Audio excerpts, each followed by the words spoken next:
Empecemos entonces con este mensaje. Todos sabemos que la Biblia está llena, la Biblia está rica de instrucciones. Hay tantos temas que realmente faltaría tiempo para explicar todos ellos. Si ustedes se fijan en el último capítulo de Juan, él escribe y dice que si se escribieran todas las cosas que hizo Jesucristo cuando estuvo aquí en su ministerio terrenal, no cabrían los libros para explicarlo, dice, porque realmente hay una enseñanza muy rica y muy amplia. Sin embargo, Dios quiso comprimir, Dios quiso que las enseñanzas vayan siendo cada vez más concisas y no tan libres de expresión para que no nos confundamos. Muy bien. Empezamos haciéndonos una pregunta. ¿Cómo se siente usted después de una noche de sueño? ¿Cómo se siente usted después de una noche de sueño? ¿Es usted uno que se levanta de la cama alegre, dispuesto a trabajar al ver la luz del día? ¿O se levanta enojado, disgustado tal vez, como un oso que se despierta después de haber invernado? Por supuesto que no debemos levantarnos de la cama de esa manera, porque probablemente nuestra familia ya está despierta y lista para empezar a trabajar en el día. La Biblia nos habla de cómo vivir y dormir en paz y tranquilidad. Cuando todo va bien, nos invade la tranquilidad y nos ayuda a tener paz cuando todo nos va bien. Pero si hay problemas y nos encontramos estresados, eso afecta a nuestra paz y tal vez quita nuestro sueño. Es difícil que durmamos cuando tenemos una preocupación. El libro de Proverbios, en el capítulo 6 y versículo 9, no vayan allá, lo voy a leer simplemente, encontramos una escritura interesante que al respecto dice lo siguiente: perezoso, ¿hasta cuándo has de dormir? ¿Cuándo te levantarás de tu sueño? Aquí la Biblia está enfocando más en sentido espiritual y también en el sentido físico. Cuando estudiamos los evangelios, encontramos también que los discípulos se durmieron, mientras Jesús se apartó de ellos para orar durante la noche de la Pascua, poco antes de ser arrestado en el jardín de Getsemaní, porque cuando volvió los encontró durmiendo. Y entonces le dijo Jesús a Pedro, registrado, esto está en Mateo capítulo 26 y versículo 40, dice: ¿así que no habéis podido velar conmigo una hora? ¿No habéis podido estar despiertos, acompañando en mis oraciones? Ustedes no estaban preocupados, se durmieron. No solo eso, porque la Biblia nos habla de la muerte asimilando a un sueño, del cual Dios nos despertará en la primera y segunda resurrección. Depende de cada uno, depende de dónde estemos ubicados. Vemos que las Escrituras tienen muchas referencias al respecto, y una en particular que nos dice que la iglesia podría estar en peligro de quedarse dormida antes del regreso de Jesucristo. Nos habla de este peligro, de que nos podríamos adormecernos y dormirnos justo antes de la venida de Jesucristo. ¿Cómo podría ser esto posible? Por eso necesitamos saber cómo se encuentra la iglesia ahora, si es que está despierta o si se encuentra adormecida. ¿En qué condición actual se encuentra la iglesia de Dios? Esa es la pregunta que viene al caso. En uno de los mensajes de Jesucristo, dirigido a la era de Sardis, dice: yo conozco tus obras, que tienes nombre de que vives y estás muerto. Es decir, que esa iglesia, la iglesia de Sardis, estaba adormecida, dormida, porque todo lo que hacían no estaba conforme a lo que Dios había enseñado. Esta tarde vamos a analizar una escritura que nos habla del mismo tema. Se encuentra en la parábola de las 10 vírgenes, que todos conocemos. De esta enseñanza vamos a obtener algunas lecciones importantes para nosotros. Esta parábola es parte de la profecía del Monte de los Olivos. Se trata de una respuesta que Cristo dio a sus discípulos en relación a la pregunta que le hicieron referente a qué señales habrá antes de su venida. Él les entregó algunas instrucciones específicas al respecto. Estas se encuentran en el capítulo 25 de Mateo, a través de 3 parábolas. Ahí se encuentran 3 parábolas en Mateo 25. Esta tarde vamos a examinar solamente una de ellas. Me refiero a la parábola de las 10 vírgenes, porque encierra una enseñanza muy importante para la iglesia de Dios. Pasemos directamente a Mateo, vayamos allá, Mateo, capítulo 25,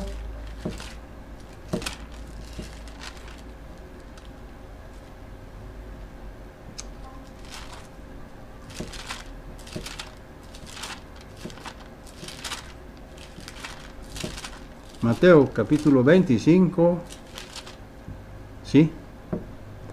Versículos 1 al 13. Versículos 1 al 13. Voy a leer yo los 13 versículos.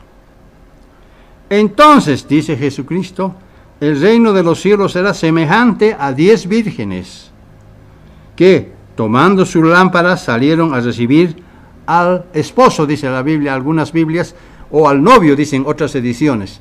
En realidad sería al novio, porque todavía la boda no se realizó. Cuando habla de vírgenes, no está hablando en el sentido físico, está hablando en el sentido espiritual.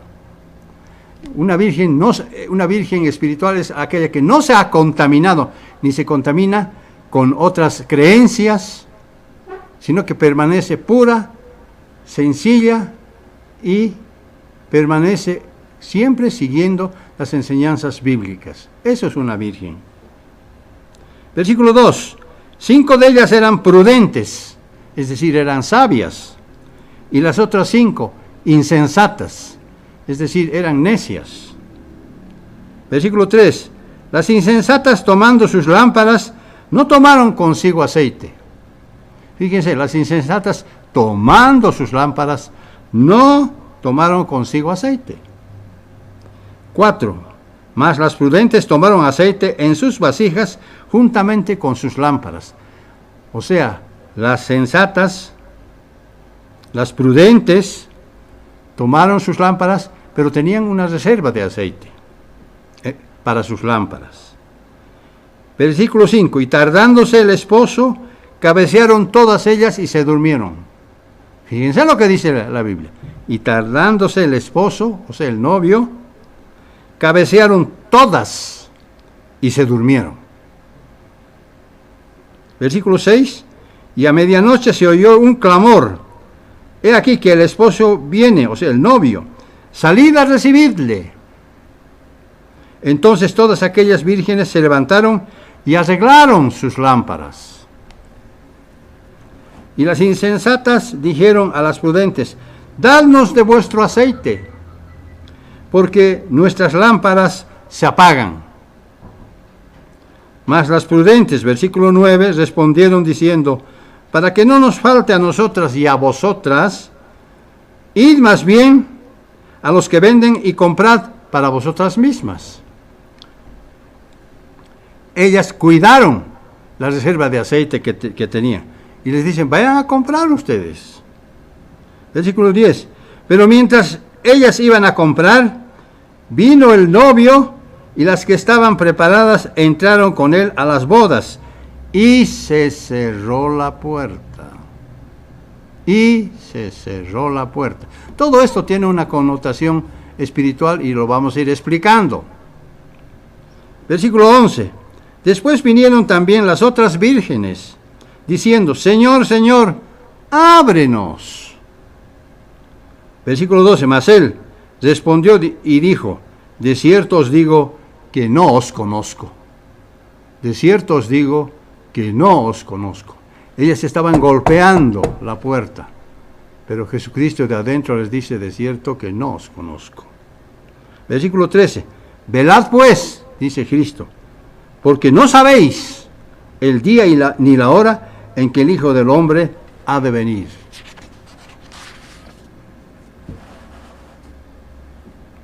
Cristo describe esta historia de manera compacta, porque la narra en forma de parábola, acerca de la situación bien conocida, no solo para los discípulos de Cristo de la era de Éfeso de entonces, sino principalmente para nosotros, porque nosotros somos personas que nos vamos preparando para nuestra boda con Cristo. Por tanto, las enseñanzas de Cristo son muy importantes para nosotros, debemos evaluarlas. Tal vez no siempre hemos entendido el enfoque principal de esta parábola, quizás. Empecemos entonces por analizar los versículos siguientes, siguiendo la secuencia misma que nos muestra la Escritura. Vamos a ir entonces, como se dice, deshojando la margarita, poco a poco. Versículo 1. Entonces el reino de los cielos será semejante a 10 vírgenes que tomaron sus lámparas. Salieron a recibir al novio. Este versículo dice que las vírgenes portaban sus lámparas cuando salieron al encuentro del novio. Se trata de un escenario previo a la boda. Hoy en día se celebran muchas bodas entre personas que se aman, se comprometen y se casan. Es una costumbre bien arraigada en el mundo occidental. Pero en los días de Cristo, la costumbre de entonces era un poco diferente de lo que estamos acostumbrados ahora. Por entonces, los padres estaban involucrados en la boda de sus hijos, mientras que ahora los padres no siempre están involucrados. A veces los hijos toman la decisión de casarse sin el convenio previo de los padres, sin el asistimiento de los padres. Pero en los días de Cristo, las familias ya se conocían, sabían y habían aceptado que sus hijos se contraigan el matrimonio. En esa época había una dote, es decir, que el novio tenía que pensar en pagar una dote por la novia. Hoy día eso es simbólico en algunos casos, en algunas bodas, en el momento de comer la torta, lo hacen. En algunas partes del mundo, principalmente en el África, todavía se paga una dote para casarse. Esa costumbre todavía existe. Mientras que en los días de Cristo, ello era una parte del ritual y de la costumbre de entonces, cuando se tomaba la decisión de casarse. Y una vez hecho el acuerdo, una vez entregada la dote, este quedaba sellado. Un hecho interesante durante la boda es que los novios bebían vino de una copa común. Bebían vino de una copa común, como resultado que la novia había aceptado al novio para que él sea su esposo. Hoy día esa costumbre no existe, pero en los días de Cristo sí había eso. Una vez hecho el acuerdo, el novio se alejaba y se iba a preparar su casa, donde iban a vivir ambos. A veces el novio vivía en casa de su padre. Normalmente esto mismo ocurre hoy, aunque no siempre. Entonces el padre del novio declaraba que todo estaba listo y que la casa estaba preparada. Y paralelamente los preparativos llegaban a la conclusión. Eso mismo ocurre con el pueblo de Israel. Vemos que hay una cierta analogía en la forma en que se celebraban las bodas en el mundo antiguo con relación a nuestra boda con Cristo. Porque el Padre nos da su bendición para casarnos con Cristo. Nosotros seguimos los pasos, nos preparamos. Jesucristo nos entrega una dote a través de su sacrificio para que nosotros seamos la novia. Hay mucho paralelo en todo lo físico con relación a lo espiritual. Esto nos ayuda a entender un poquito más lo que está escrito en las Escrituras. Algo parecido ocurrió con Cristo cuando se los llevó a sus discípulos a las bodas de Caná. Él agarró, nombró a sus primeros discípulos y luego, sin pensarlo, les dijo, ¡vámonos! Y se fueron a las bodas de Caná, donde hizo un milagro al convertir agua en vino. Normalmente la fiesta de bodas de entonces duraba varios días, incluso hasta una semana, y en casos extraordinarios un poco más. Entonces el novio iba por las calles y el pueblo anunciaba diciendo, ¡viene el novio, viene el novio! Y todo el pueblo se involucraba luego en la fiesta de bodas. Vemos que hay un paralelo extraordinario con lo que ocurre, con lo que va a ocurrir entre nosotros y nuestra boda con Cristo. Cuando comparamos este relato con lo que sucede en la parábola, podemos entender mucho mejor lo que nos dice la parábola. Porque Jesús es el novio y la iglesia es la novia. El padre preparaba la boda y el novio se iba lejos a preparar el lugar donde iba a vivir con su esposa. Eso hizo también Jesucristo, ¿se acuerdan? Vemos que la iglesia se asemeja a las 10 vírgenes, como un cuerpo colectivo. Así es. Esto nos aclara Pablo un poquito más. Segunda de Corintios,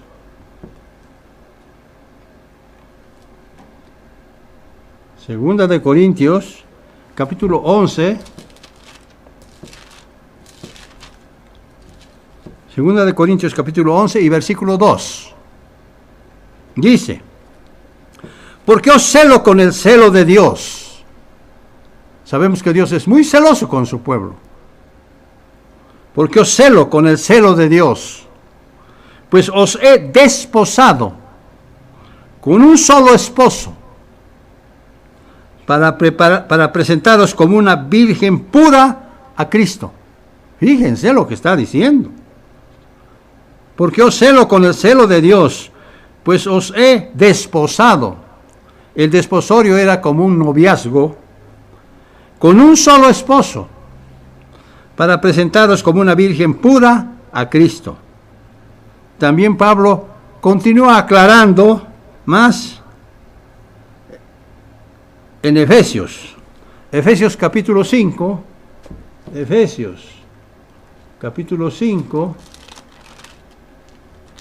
versículo 25. Efesios capítulo 5 y versículo 25 dice, maridos, amad a vuestras mujeres, así como Cristo amó a la iglesia. Vemos que hay una relación entre el matrimonio físico y el matrimonio espiritual. Maridos, amad a vuestras mujeres, así como Cristo amó a su iglesia y se entregó a sí mismo por ella. Versículo 26, para santificarla, habiéndola purificado en el lavamiento del agua por la palabra. Versículo 27, a fin de presentársela a sí mismo una iglesia gloriosa. Eso es lo que Jesucristo quiere recibir. Que no tuviese mancha, ni arruga, ni cosa semejante, sino que fuese santa y sin mancha. Eso es lo que quiere de la novia. Cristo quiere de la novia que cumpla estos requisitos. Es decir, los requisitos que nosotros, como comprometidos con Dios, debemos tener. Versículo 28. Así pues, los maridos deben amar a sus mujeres como a sus mismos cuerpos. El que ama a su mujer, a sí mismo se ama.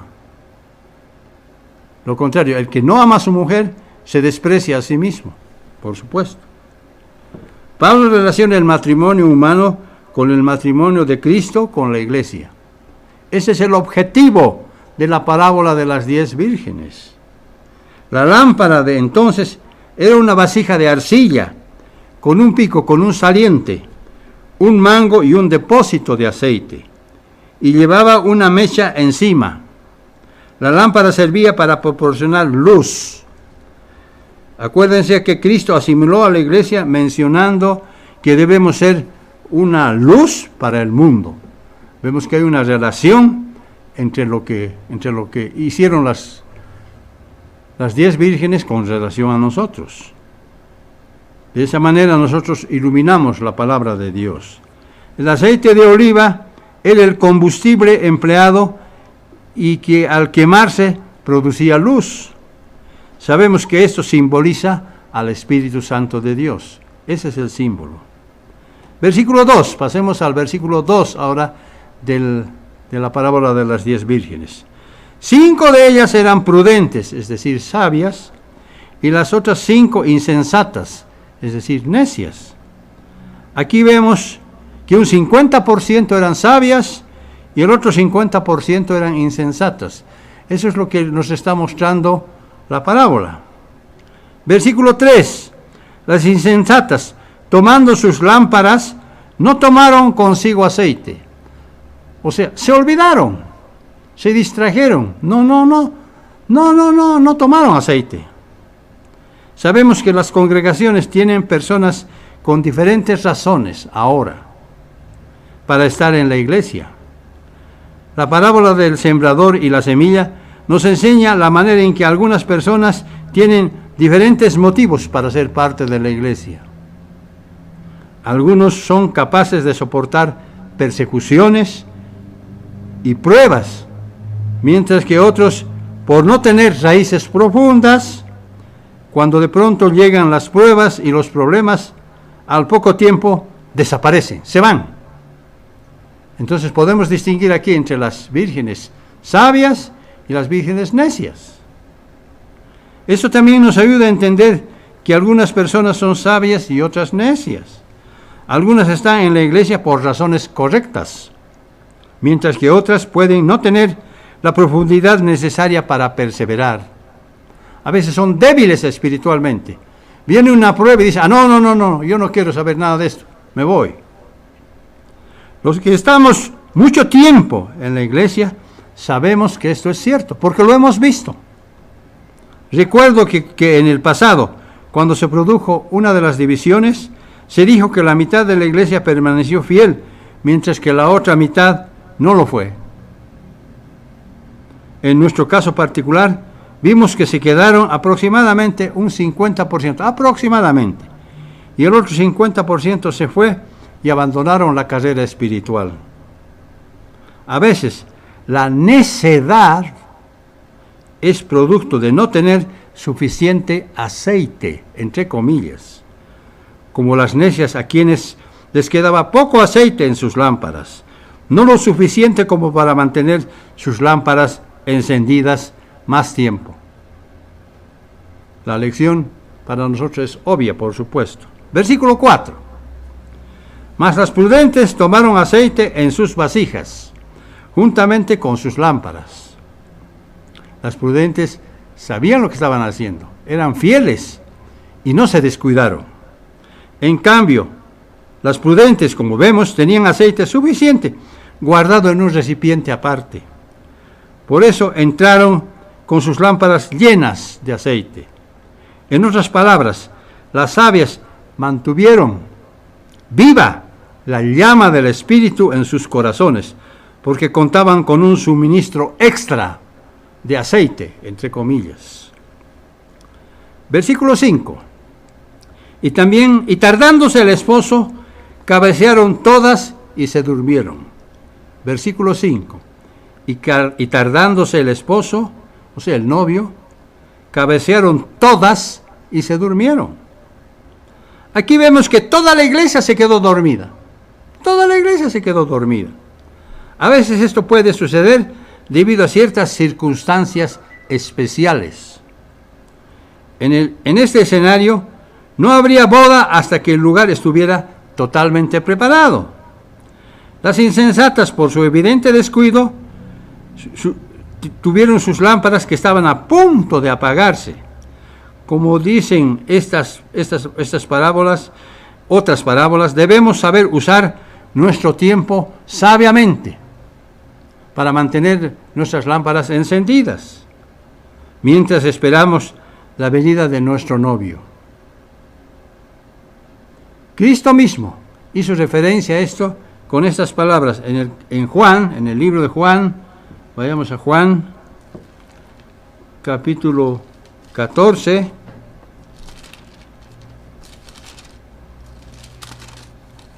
Juan, capítulo 14. ¿Sí? Y versículo 3. Juan 14, 3. ¿Qué dijo Jesucristo? Si me fuere, os prepararé lugar, y vendré otra vez, y os tomaré a mí mismo, para que donde yo estoy, vosotros también estéis. Hace un momento dije que el novio se iba a preparar el lugar donde iban a vivir la novia y el novio. Y aquí Jesucristo lo está confirmando, porque dice, y si me fuere, os prepararé lugar, y vendré otra vez, y os tomaré a mí mismo, para que donde yo estoy, vosotros también estéis. Vamos a tener una casa espiritual, donde como esposa vamos a estar junto con nuestro esposo Cristo Jesús. Todos estamos involucrados en esto, por supuesto, porque ya sabemos cómo funciona el plan de Dios, lo conocemos. Cuando dice que todas se durmieron, la iglesia también está involucrada. Por supuesto que esto puede tener diferentes connotaciones, como vamos a ver, porque puede ser que algunos se fueron y definitivamente se durmieron espiritualmente. Mientras que nosotros necesitamos esforzarnos, luchar contra la corriente por ser parte de las sabias, pese a que también ellas se durmieron. Versículo 6. Y a la medianoche se oyó un clamor. Aquí viene el esposo, es decir, el novio. Salid a recibirle. Eso mismo ocurre ahora en Israel, cuando siendo de noche anuncian la venida del novio, y entonces la gente sale de sus casas para recibir al novio, y todos reunidos, felices, se iban a la boda, y después comenzaba la fiesta. Versículo 7. Entonces todas aquellas vírgenes se levantaron y arreglaron sus lámparas. Sabían que ellas sabían que era muy importante arreglar sus lámparas. Es decir, tan pronto las vírgenes se despertaron, ellas arreglaron sus lámparas. En nuestro caso, ello significa que nuestros corazones siempre deben estar preparados, listos para participar en las bodas del Cordero. Eso es lo que significa. Esto involucra a toda la iglesia, la cual debe estar despierta y lista cuando Cristo regrese. Incluso cuando aparezca el llamado que anuncia el tiempo, que es inminente y que está muy cerca la venida de Cristo, por las señales que Cristo mismo entregó a sus discípulos. Pienso que esto constituye una gran ventaja para nosotros, porque nos permite terminar la obra que ahora estamos realizando como iglesia, porque todavía el tiempo no se ha cumplido para nuestra boda con Cristo. Gracias a las profecías, entendemos que la alarma del anuncio se producirá en un momento de mayor oscuridad espiritual que reinará en este mundo. Eso es lo que entendemos cuando la Escritura habla de los días oscuros, justo antes del regreso de Cristo. Vale decir que Cristo vendrá en un momento de mayor confusión espiritual que entonces reinará sobre este mundo. Ya la Babilonia de los tiempos del fin será una realidad y habrá mucha confusión entonces. Ahí vendrá Cristo. ¿Qué tenemos que hacer nosotros? Permanecer despiertos. Si entonces nos encontramos medio adormecidos, podría ser. Sin pérdida del tiempo debemos ajustar nuestros corazones apropiadamente para mantenernos como vírgenes prudentes. Debemos despertar, sacudirnos del sueño si es que estamos dormidos.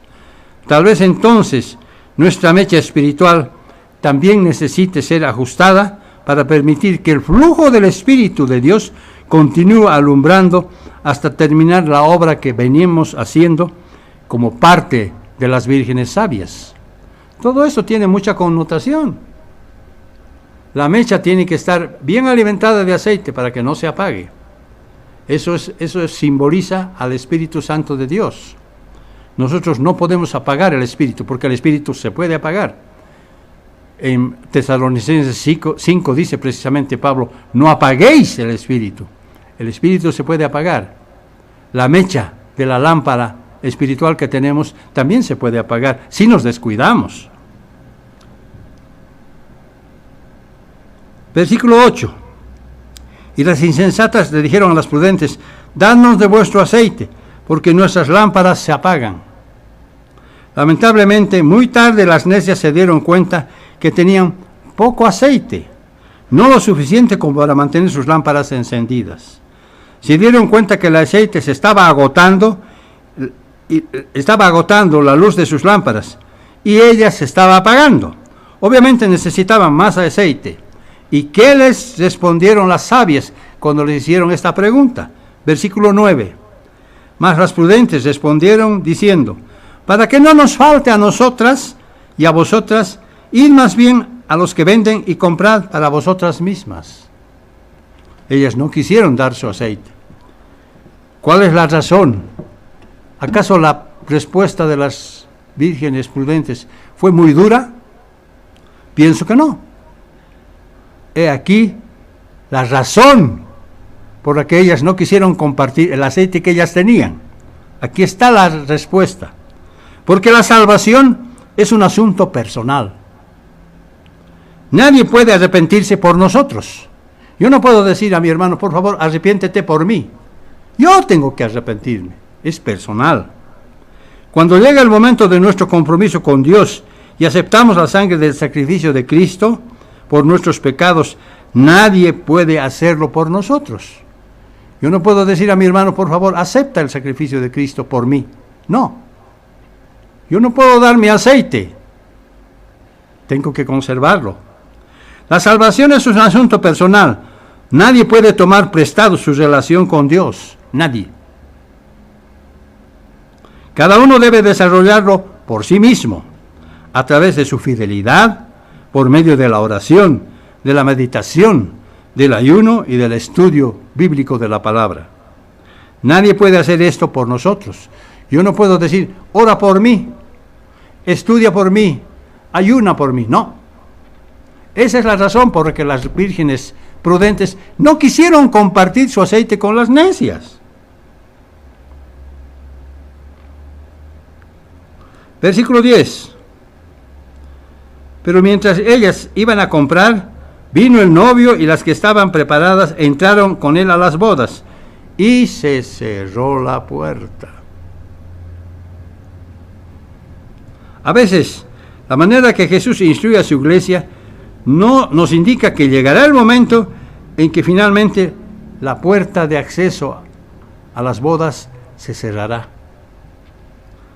Pero mientras tanto, la puerta estrecha aún permanece abierta para todos los que quieran ser parte de su pueblo.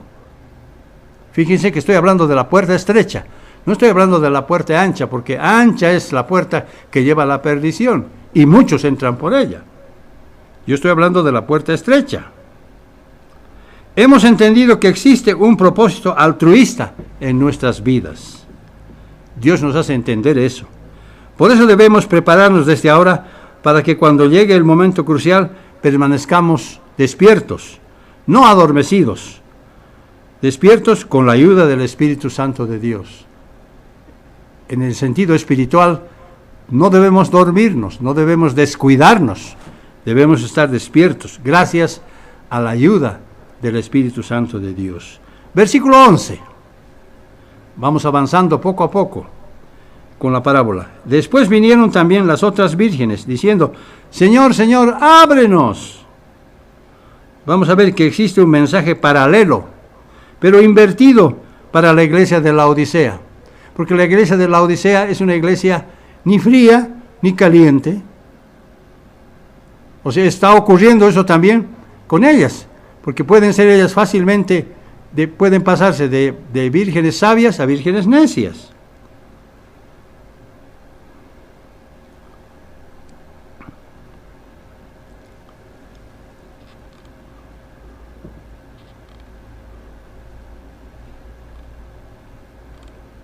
Vamos a ver entonces, como dije, que existe un paralelo, pero invertido para la iglesia de la Odisea, por las razones que acabo de explicar. Porque esta vez Jesús estará fuera de la puerta, llamando y golpeando la puerta para ser escuchado. Apocalipsis, vayamos al último libro de la Biblia, Apocalipsis, capítulo 3. Ahí está la Apocalipsis, capítulo 3, versículo 20. Dice, he aquí yo estoy a la puerta, ¿verdad? Ahí está. He aquí yo estoy a la puerta y llamo. Si alguno oye mi voz y abre la puerta, entraré a él y cenaré con él y él conmigo. Está hablando de la cena de las bodas del Cordero. Y abre la puerta, porque la iglesia de la Odisea posiblemente, algunos abrirán, otros no. No sabemos, solo Dios lo sabe. Parte del problema era que la Odisea, parte del problema de la era de la Odisea, se debe a su deficiente relación con Cristo. A veces estaban calientes, otras veces frías. En la mayoría del tiempo tibias. Sí, vamos a obedecer, claro. Pese a que él estaba fuera golpeando la puerta, esperando que oigan su voz para ingresar y hacerlos participar de las bodas. En cambio, en la parábola de las vírgenes la situación está al revés, porque Cristo está dentro y las 5 insensatas están fuera, tocando la puerta y queriendo ingresar. Estaban desesperadas, tocaban la puerta, ábrenos, Señor, ábrenos. Versículo 12. Mas él respondiendo dijo, de cierto os digo que no os conozco. No os conozco. ¿Cómo puede ser posible esto? Por su lamentable descuido, las necias recibieron una respuesta definitiva de parte de nuestro Salvador. No os conozco. Y sobre esa nota de pensamiento oscuro, Cristo concluye con las siguientes palabras en el versículo 13. Velad pues, porque no sabéis el día ni la hora en que el Hijo del Hombre ha de venir. Ellas no sabían exactamente cuándo vendría el novio, y nosotros tampoco lo sabemos. ¿Cuándo vendrá el novio? ¿Cuándo vendrá el Hijo del Hombre? Aunque Cristo nos dejó algunas pautas que necesitamos entender y repasar, que se encuentran en el capítulo de Mateo 24, versículos 13 al 3 al 14. Ahí se encuentran las pautas que nos dejó Cristo Jesús en el libro de Mateo, en el capítulo 24, versículos 3 al 14.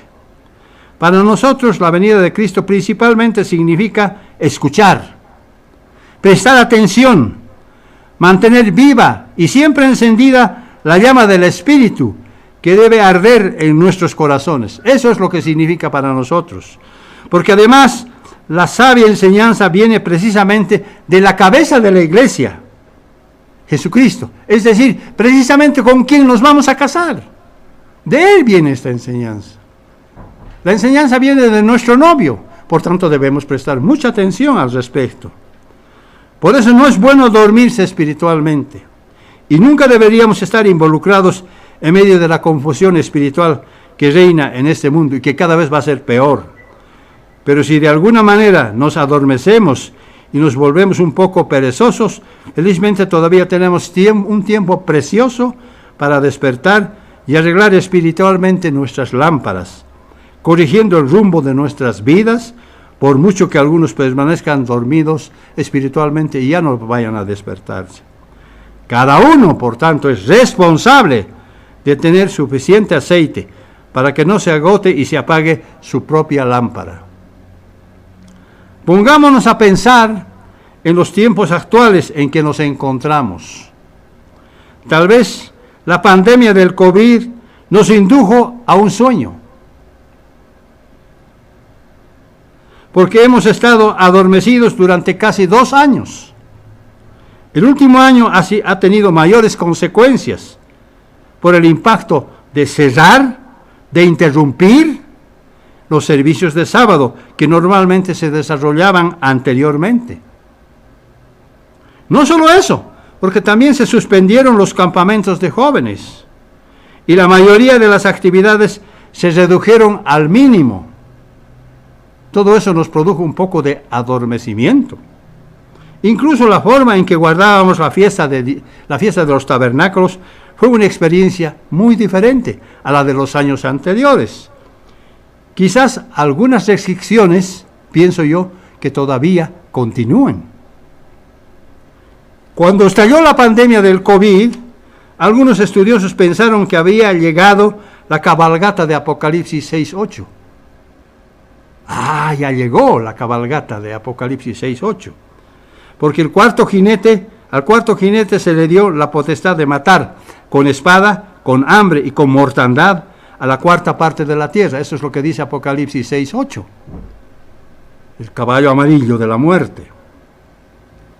¿Se imaginan lo que es una cuarta parte de los habitantes de la tierra? ¿Se imaginan? Si ahora somos 7.200 millones de personas que viven en la tierra, la cuarta parte sería 1.800 millones de habitantes dispersados en toda la tierra. 1.800 millones. No es una cantidad pequeña, es una cantidad. Entonces, los que estaban pensando que había llegado el caballo de Apocalipsis 6:8, se dieron cuenta que todavía no era eso. Sabemos que el COVID mató a muchas personas alrededor del mundo, incluso en nuestro país, algunos de nuestros vecinos que murieron por la pandemia y por temor de ser apartados y llevados a otro lugar, permanecieron en silencio. Todos andaban desde entonces detrás de las vacunas y actualmente todavía continúan vacunándose y algunos están sin vacunarse.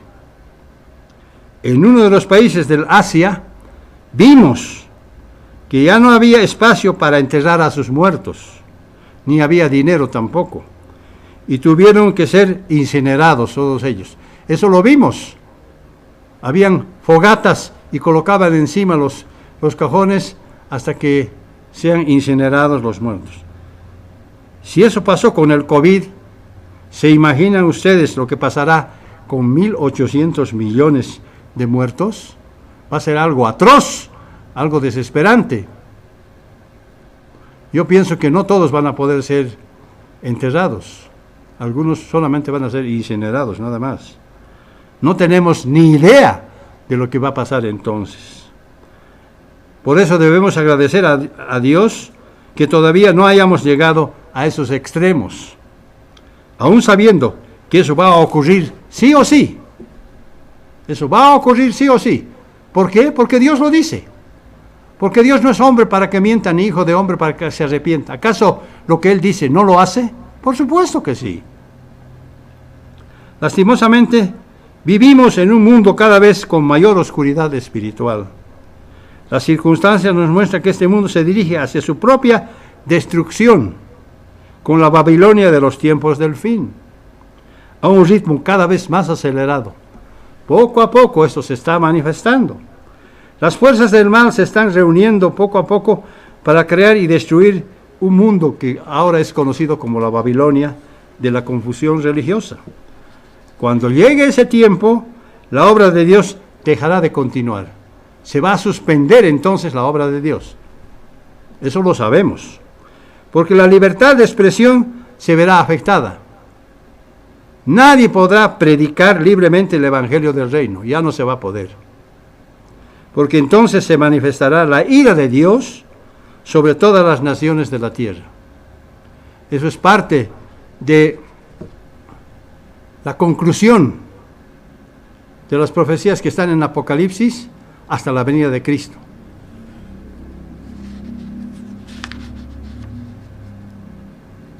Para no tener parte del castigo que viene sobre este mundo, nuestras lámparas espirituales deben permanecer llenas de aceite, para que al alumbrar nos guíen por el camino correcto.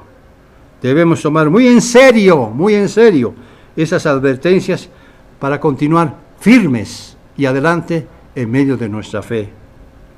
Segunda de Timoteo capítulo 1 y versículo 7. No vayan allá, yo lo voy a leer simplemente. Segunda de Timoteo capítulo 1 y versículo 7. Porque no nos ha dado Dios espíritu de cobardía, sino de poder, de amor y de dominio propio. En Mateo 4:4, Cristo dijo, escrito está, no solo de pan vivirá el hombre, sino de toda palabra que sale de la boca de Dios. Y su medio hermano, Santiago, en el capítulo 1 y versículo 22, escribió lo siguiente, Santiago capítulo 1 y versículo 22. Pero sed hacedores de la palabra, y no tan solo oidores, engañándoos a vosotros mismos. Debemos hacer lo que Dios quiere que hagamos, nuestras obras, porque ellas se registran en el libro de la vida. Acuérdense. Al no tener más luz, podemos continuar haciendo podremos continuar haciendo nuestras obras, sin ser oidores solamente, sino haciéndonos parte de las vírgenes prudentes. Tenemos varios ejemplos bíblicos de siervos que hicieron sus obras por la palabra de Dios. Por ejemplo, voy a citar 2 casos para no extenderme mucho. En el libro de los Hechos habla de Dorcas, o sea, Tabita, que reunía sus lámparas haciendo buenas obras. Porque cuando ella murió, ellas se lamentaron mucho y pidieron que las resuciten. También el centurión Cornelio fue conocido por dar limosnas a los pobres, eso dice la Biblia, pese a tener un salario escaso. Pero él, teniendo así un salario escaso, hacía limosnas para los pobres, porque estaba actuando como las vírgenes sabias. Esto y muchos otros ejemplos deberían animarnos a continuar edificando nuestras vidas. Eso es lo que debemos hacer. Primera de Corintios capítulo 12, última escritura. Primera de Corintios capítulo 2 y versículos 4 al 7. Primera de Corintios capítulo 12, versículos 4 al 7. Dice, ahora bien, hay diversidad de dones, pero el Espíritu es el mismo. Hay diversidad de ministerios, pero el Espíritu es el mismo. Hay diversidad de operaciones, pero Dios, que hace todas las cosas en todos, es el mismo. Pero a cada uno le es dada la manifestación del Espíritu para provecho. A cada uno de nosotros, a cada uno de sus hijos, Dios le ha dado un atributo espiritual, un don. Don de sanidad, don de crecimiento, don de enseñanza, etc. En conclusión, Dios obra con sus hijos de manera diferente. No es igual para todos nosotros. Cada uno va a tener su forma de actuar como Dios quiere. Pero el fruto del Espíritu es el mismo. A manera de prepararnos para la venida de nuestro novio, debemos mantener nuestras vasijas espirituales llenas de aceite, como un símbolo de la llama del Espíritu que aviva nuestros corazones siempre. Y si nos mantenemos despiertos espiritualmente, entonces podremos oír la voz que anuncia la llegada de nuestro novio. Porque cuando aparezca el príncipe de los pastores, tendremos amplia y generosa entrada en el reino de Dios primeramente en la cena de bodas, para recibir la corona incorruptible de justicia y de gloria que Cristo nos dará en aquel día.